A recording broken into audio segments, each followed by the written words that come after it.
Another day, another Vitality Title 1. It seems to be just like breathing at this point. It's death, taxes, and Vitality winning everything in CS2.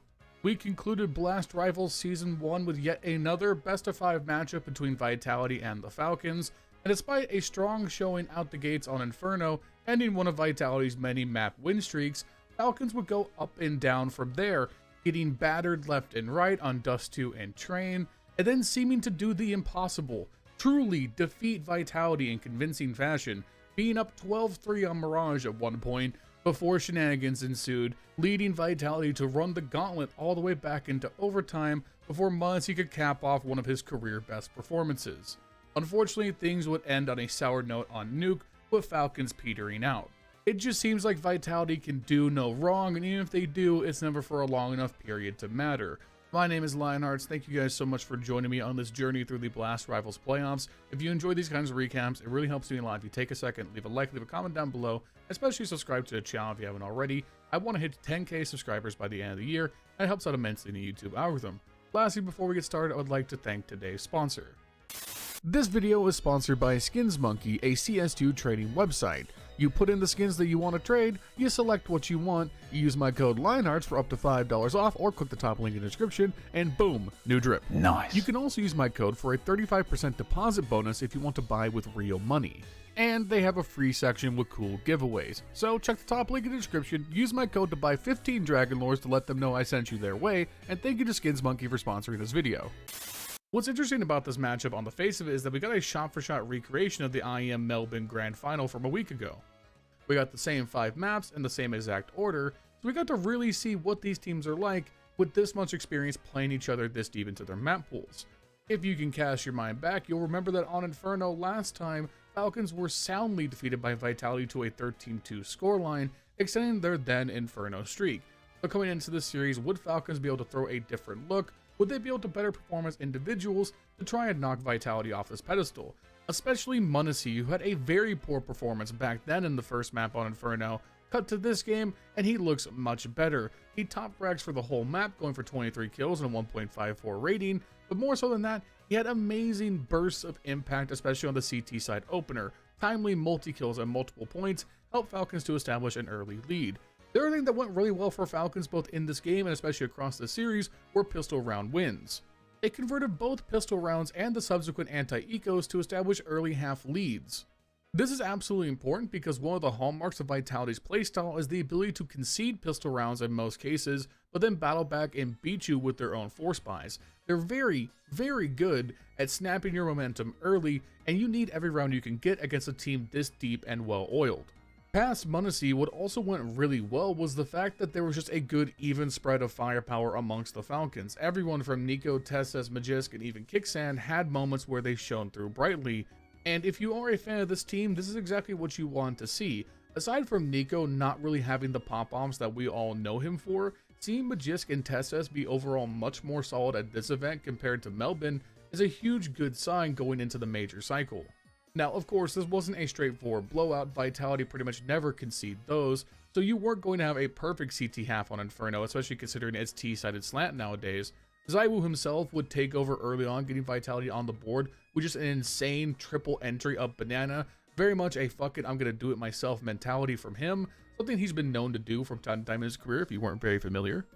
Ultimately, what burned Vitality in this opening matchup was just a lack of supporting help.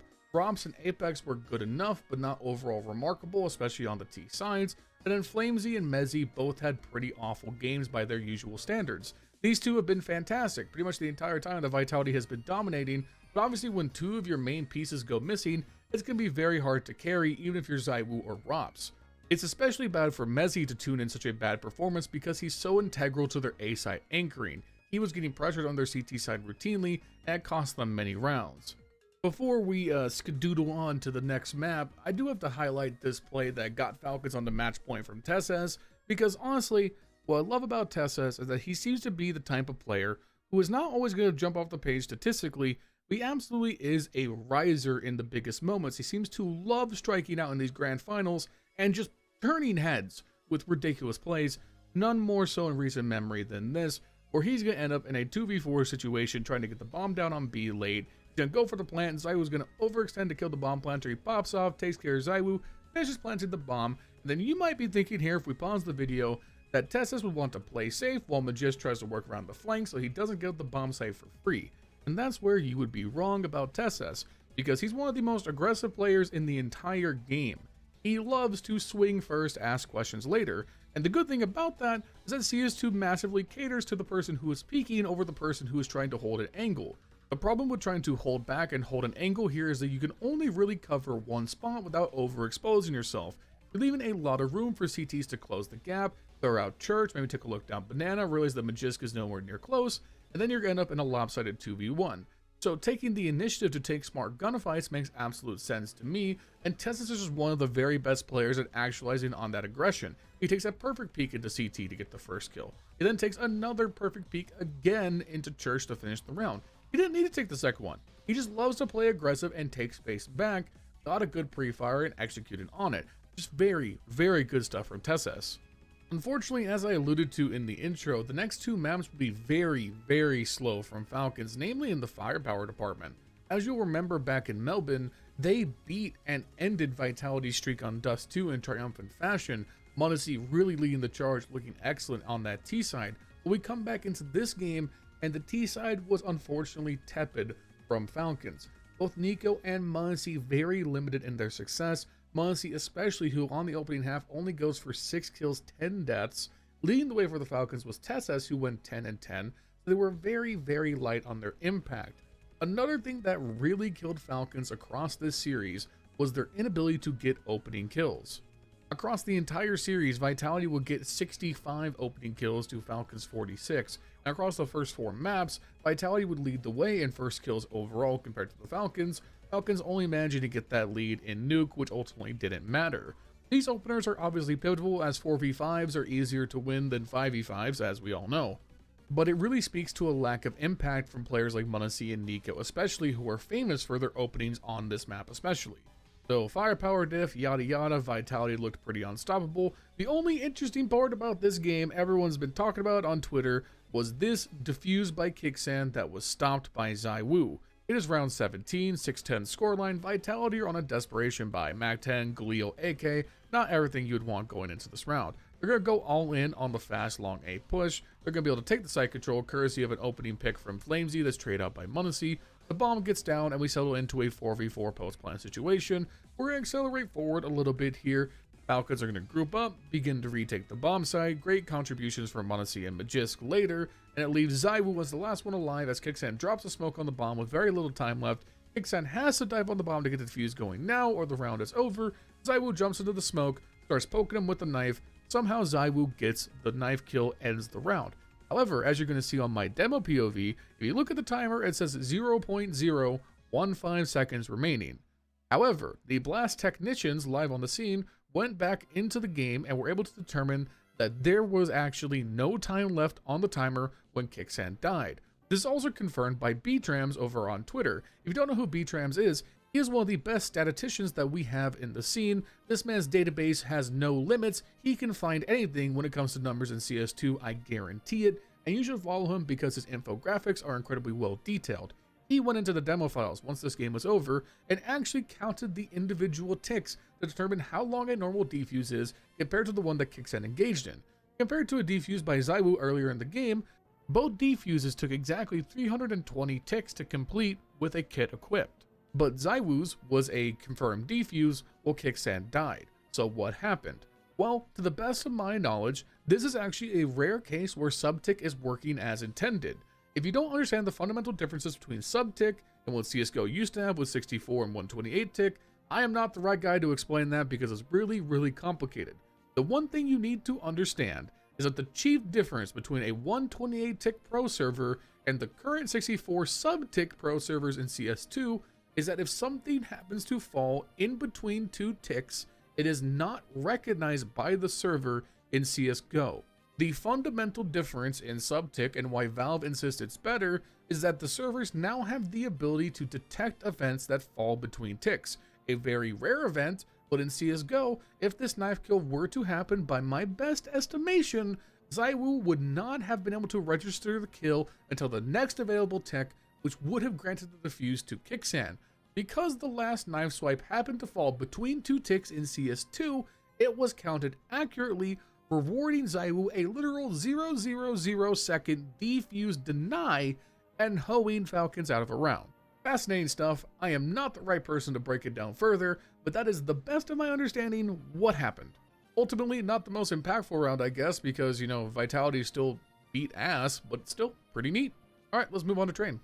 We're kind of focusing directly on the second half because this was a CT side masterclass, and the thing to understand about Train is that so far it is not played like earlier versions of the map where it has been more CT side lenient. It seems to be, at least at the pro level, that there's a lot of emphasis on the T side being stronger right now because of the ability to tease to execute A side takes that are very, very hard to defend from the CT perspective. CTs on A side just do not have a lot of places to stand. They're very easily cleared out by flashes and nades, and there's not the same amount of verticality as an OG Train to compensate for that.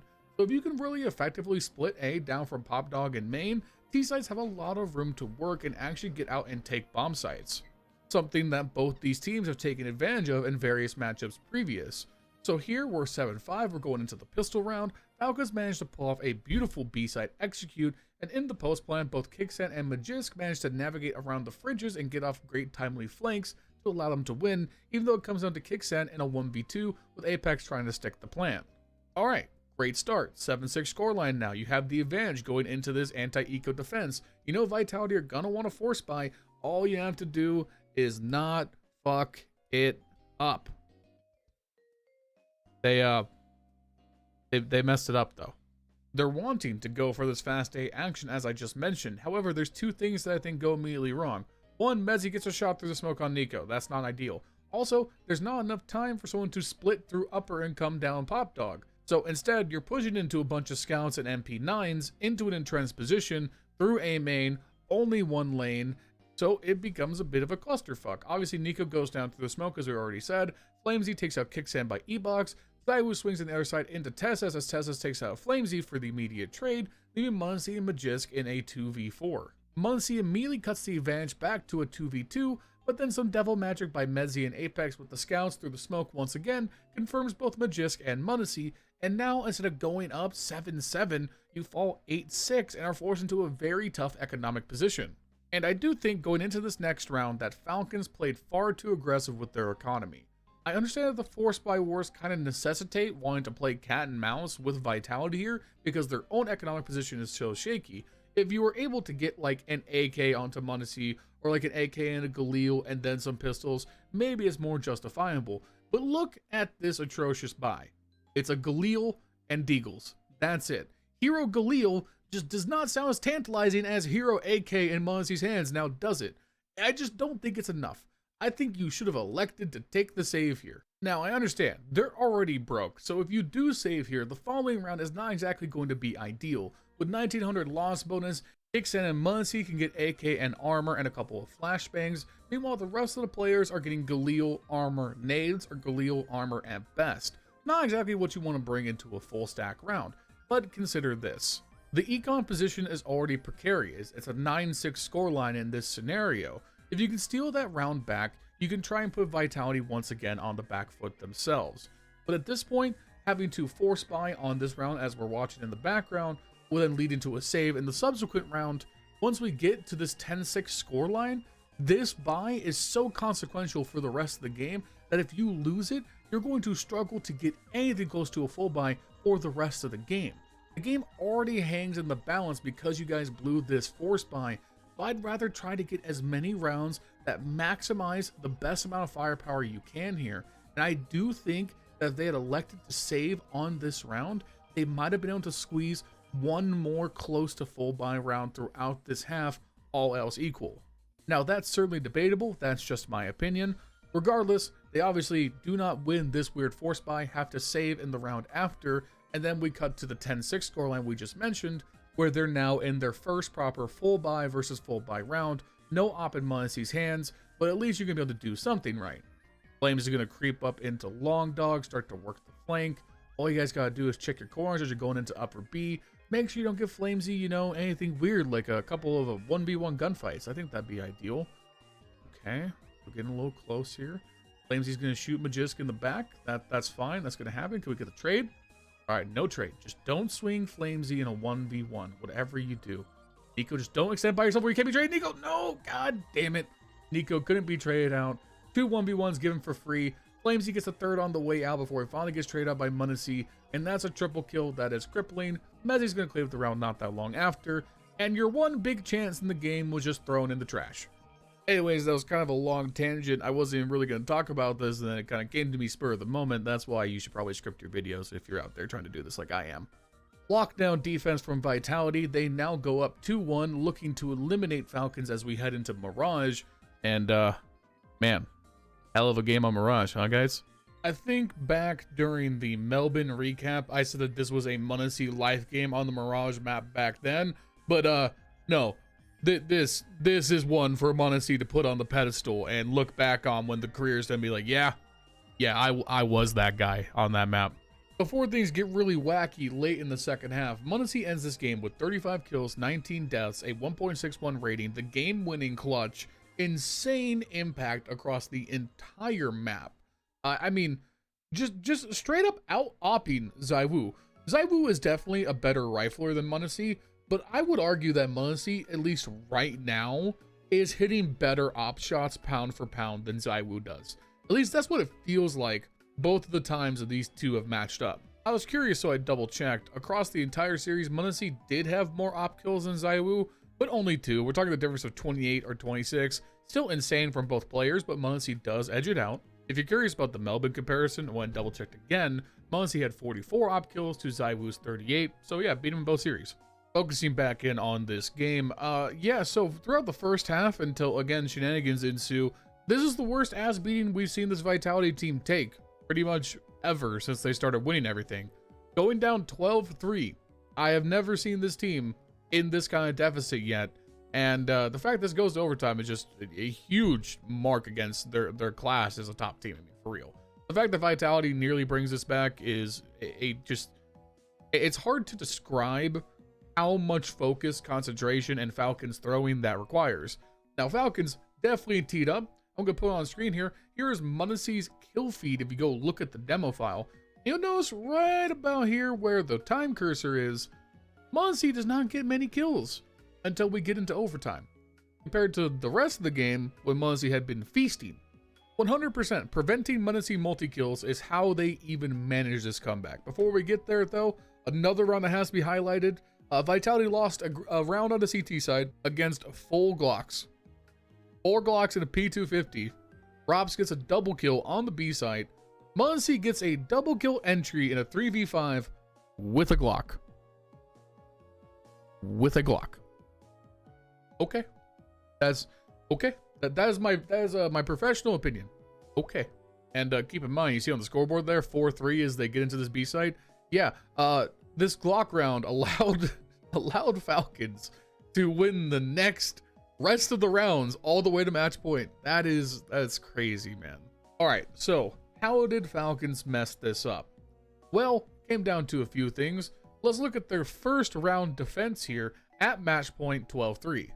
You got Vitality on a broken buy, and within the first few seconds of the round, Munisi and Magisk get you 2 opening kills. You now have a Scout and 2 Galils contesting a 3v5 full bot CT side. How do you lose from here? Well, Vitality played slow, working out a bunch of map control and waiting in mid till about a minute left. Then they're going to try and work their way into connector and make it into A. ZywOo and Flames combined for 2 immediate picks, so now we're back to a 3v3. With ZywOo making the jump from cat into window, Munisi is now trapped in jungle. He does manage to get 1 before he gets traded out, and then ZywOo jumping across with the M4 turns this now 5v3 into a 2v2 into a 2v1 instantaneously, and Tessas with an MP9 and no health is unable to convert. So, in a flash, a 5v3 evaporates, and suddenly Vitality kind of feel like they might be able to string some rounds together. Now, a lot of this comeback comes from just economic advantage. Falcons were forced into some bad saves pretty early on that allowed Vitality to string rounds together. There were also just some straight up mistakes, like overcommitting to retakes when you really shouldn't have. Let's start with the round before the end. 12-10 scoreline. Oh my god, things are getting close. What are you going to do? Munisi's been stymied round after round after round. Can we get some impact and try and close out this game before overtime? Well, Magisk is going to make a bonehead decision to want to scout A main solo with no flash support. Now, if we pause right here, Muzzy is watching over Magisk's shoulder. The problem is, if a player is already tucked into the corner like Mezzy is, there is no position if Magisk fails the shot for him to get a trade from Muzzy. So Magisk pushing solo with no flash feels pretty fucking stupid, in my opinion. And what do you know, Magisk does go down to Mezzy with no possible trade from Muzzy. Thankfully, Muzzy does hit a miracle shot in return as the A take comes on, but we wind ourselves up in a 4v4 retake position. Pause. Let's pause right here. Let's consider the scenario. How much money do Falcons have? Not a lot. How many nice guns do they have right now? A lot. They also have an op that they would very, very struggle to rebuy in the next round if they lose. It is 12-10. All right?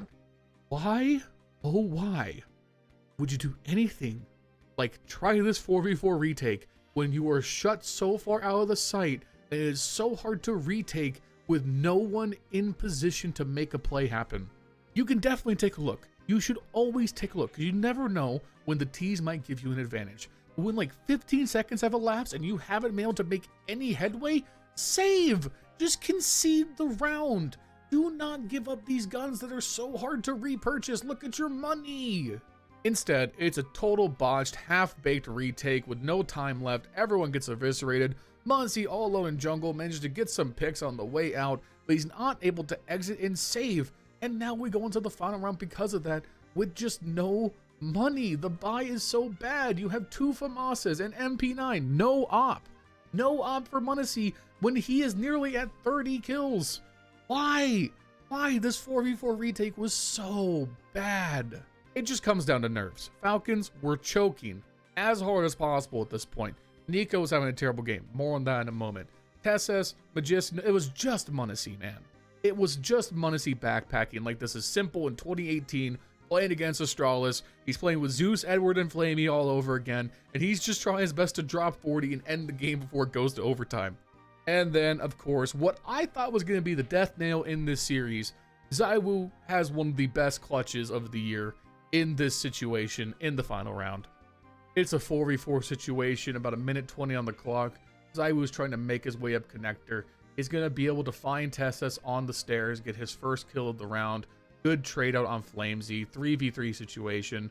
ZywOo spots out another player on site. Niko's going to be able to take Mezzy before ZywOo gets the trade. Now 2 kills up in a 2v2. He's going to hold the murder hole here and let things work. Apex is slowly going to reacquire the bomb, get onto site. The remaining 2 players, Muzzy and Kixen, are going to make their way into CT. A timely Molotov from Apex is going to block things out. ZywOo's going to try and get the bomb down, but Muzzy's going to do his best to deny. A bad trade of bullets comes out from Apex. Kixen takes him out with the MP9. ZywOo in a 2v1. What's he going to do here? He's going to make his way towards jungle. Is he going to want to go B right away? ZywOo knows the other players in CT are going to be looking for that. Goes through the murder hole first, trying to find a pick, trying to find a moment. Finds a great headshot on the Muzzy, and then this is beautiful. A perfect KZ jump from window into catwalk. No wasted movement. Straight to the B bomb site before Kixen can even blink.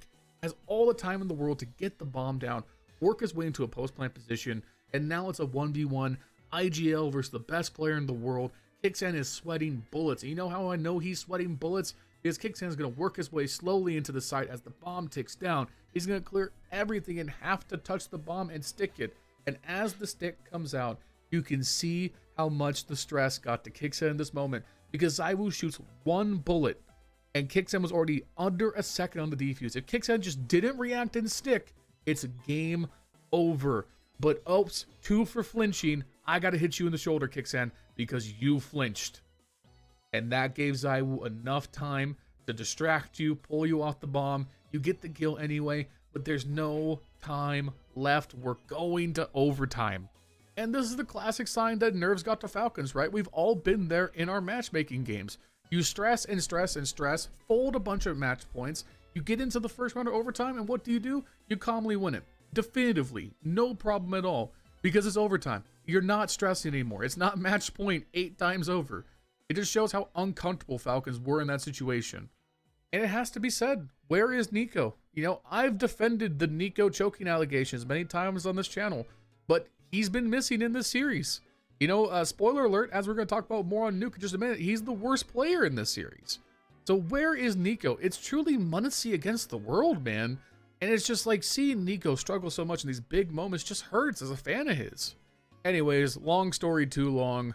We get towards the end of overtime. Falcons have still looked like the better team in this match, even though Vitality has done their best to bring this back.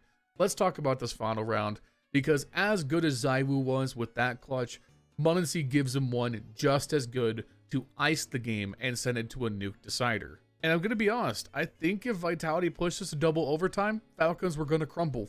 And this round also nearly falls apart. It comes down to a sub 40 second let's go late B hit that at first looks completely spoiled as Mezzy and Apex combine for picks onto Tessus and Magisk, but Niko claws the round back with a clutch double kill to actually even things out. Comes down to a 3v3, the bomb is going to go down, the other two players, Niko and Kixin, are going to fall off. It's going to come down to just m0NESY, who has already been so fantastic time and again in this map, and the way he calmly holds the site by Van, this is just, he is so good. He's just so good. I have no other way to describe it. Once he gets the first shot in front of the market window and carves it down to a 1v1, it just feels like he's going to be able to lock this up. He's just so good at clutching in these situations. Finds the dirtiest angle I've ever seen. I've been playing this game for over 10 years, and I had no idea you could see into window from this angle on top of Van. But m0NESY is just such a Counter-Strike nerd. He's just spent thousands of hours finding every little thing on every map. He knows about this pixel angle and just boop, hits it quick as can be. And he wins the game. Just fantastic for m0NESY. Unreal stuff. All right, so this is where the detailed explanations and breakdowns are going to end. We're once again going to go off script and just kind of riff here as we talk about Nuke. Because this final map on Nuke was not a serious contest at any point. It was as calm of a 13-8 victory as we've seen Vitality do over and over and over again. They've won yet another tournament. It's 5 straight now. This, by the way, someone pointed out this to me on Twitter, this now matches Vitality's best event win streak, which is also the longest event win streak in CSGO CS2 history, 5 straight events. If Vitality can win their next appearance, which I believe is IM Dallas, they will now have the longest tier 1 event win streak in the history of CSGO CS2. And that's very much on the cards. Anyways, let's start with the positives for Vitality. Rops and ZywOo combined for both 20 kills, 24 for Rops, 20 for ZywOo. They dominated every facet of this game. What went wrong for Falcons? m0NESY came back to earth. Niko had an awful game, and I mean awful. Goes for 8 and 17 overall, 2 for 8 on the T side. And that is unacceptable output from Niko for the player he's meant to be. And yes, Niko is an aging star player. He's gonna slow down eventually. But even to his level he's shown this year, it's been terrible.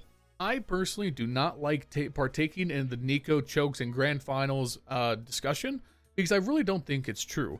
I think Niko is someone who actually plays relatively to his standards in grand finals, but has very high profile singular moments of blowing up in spectacular fashion, like Inferno in the Boston Major, missing the Deagle shot on Nuke. I don't think he generally plays before his usual statistics in these grand final situations that often. But in these 2 grand finals, both in Melbourne and here, he has been far below his expectations. And even more so in this one specifically, as for the whole series, he bottom frags going with a 0.9 rating and a -10 kill differential over 5 maps. Both him and Tessus died more than anybody else on either team in the series. The difference was Tessus had a significantly better output, going for 76 kills and 84 deaths. I would argue overall that Magisk was better than Niko in the series, and Kixam was as good. And that can't be it. Niko needs to be the second star. Look over at Vitality's score, and score doesn't tell everything. You have ZywOo with 90 kills. Who's right below him? Rops with 91. It can't just be m0NESY. It's unacceptable for Niko to play this bad in this moment like this, and Nuke was the cherry on top, and he is one of the best Nuke players ever. So yeah, Vitality win again. This video was way longer than I wanted it to be. I like best of 5 grand finals, but I also like working less on the final day of a tournament, and so far that's not working out. We're going to go ahead and wrap the video here. Thank you guys so much for watching. If you enjoyed this type of content, make sure you show me by leaving a like, leave a comment down below, and subscribe to the channel if you haven't already. Helps out immensely the YouTube algorithm, as well as helping me reach 10k subs by the end of the year. Thank you to Skins Monkey for sponsoring this video. Check the top link in the description. Get a little bit of bonus next time you trade on their website, and it lets them know I sent you their way. Thank you to my channel members, Justin, Jesse, Furley, Milan Berta, Bubblesj, Dr. Cocktor, Patatas Kaftesi, PTR, B1 Games, Cody Foxworthy, Justin Vegt, I'm Flashbangs, Nomi White, Rowdy, Vergil'sPlasticChair, and SidPro12. If you want to become a channel member, you can do so. The link is just down below. For $5 a month, you can store directly and get your name at the end of the video, just like this, as well as custom role in our community Discord. Lastly, follow me on Twitter TV/LionHeartZ2. I'll see you guys soon in another video. Bye.